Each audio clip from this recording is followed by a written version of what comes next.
हमेशा से बेटा चाहिए था। उसकी पत्नी ममता ने 7 बेटों को जन्म दिया था और इस बार वो 8वीं बार गर्भवती थी।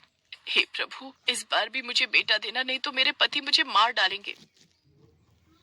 इस बार ममता ने एक बेटी को जन्म दिया। तेरी हिम्मत कैसे हुई एक बेटी को जन्ने की? जानती है ना लड़की की शादी में कितना खर्चा बैठता है। अब तू मुझे और बेटा नहीं दे सकती ना? ठीक है, तो फिर तुझे अब मरना होगा। उसके बाद मैं तेरी इस बेटी को भी मार दूंगा। ये कहकर मदन ने ममता को मौत के घाट उतार दिया। सुबह की बारिश हो रही थी। मदन ममता की लाश को दफनाने जंगल की ओर गए, लेकिन आसमान में कड़कती बिजली उसके ऊपर गिर गई और उसकी भी मौत हो गई। उसके बाद से ममता की बेटी अपने 7 भाइयों के साथ बड़ी हुई। उन्होंने उसका नाम रिया रखा। आज वो 8 साल की हो गई। आज भाई दूज था। वो हाथ में पूजा की थाली लेकर सबकी आरती करती है। भैया, मुझे आशीर्वाद दो। ए चल चल, आई बड़ी आशीर्वाद वाली। पैदा होते ही तो तू हमारे माँ बाप को खा गई।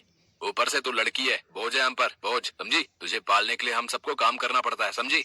लेकिन घर का काम तो मैं ही करती हूँ ना। आप लोगों के कपड़े धोना, बर्तन धोना, झाड़ू लगाना, और अब तो खाना बनाना भी सीख गई हूँ। वो तो तुम लड़कियों का काम ही होता है, तुझे करना ही होगा।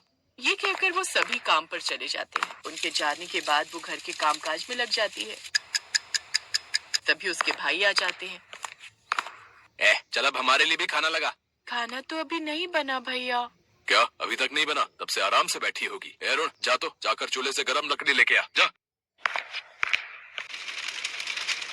वो चूल्हे से गरम लकड़ी लेकर आया। उन भाइयों ने मिलकर रिया को वो गर्मा गर्म लकड़ी लगा दी, जिससे उसके शरीर पर जलने के काले निशान पड़ गए। फिर उन सब ने उसकी खूब पिटाई की। रिया को जलने की वजह से काफी दर्द हो रहा था। माँ, काफी दर्द हो रहा है, बहुत जल रहा है। तो क्या करें हैं? अब अकल ठिकाने आई या अभी भी नहीं आई हैं? चल अब जा और जाकर हमारे लिए गर्मा गर्म खाना बना, चल जा। नहीं तो इतनी सुताई होगी कि सारी जिंदगी याद रखेगी, बता रहे हैं। इसके बाद रिया रोते रोते चूल्हे के पास बैठ गई और खाना बनाने लगी। जैसे तैसे उसने पहले आलू की सब्जी बनाई, फिर नन्हे हाथों से ढेर सारा आटा गूंथ कर सबके लिए रोटियां बनाने लगी।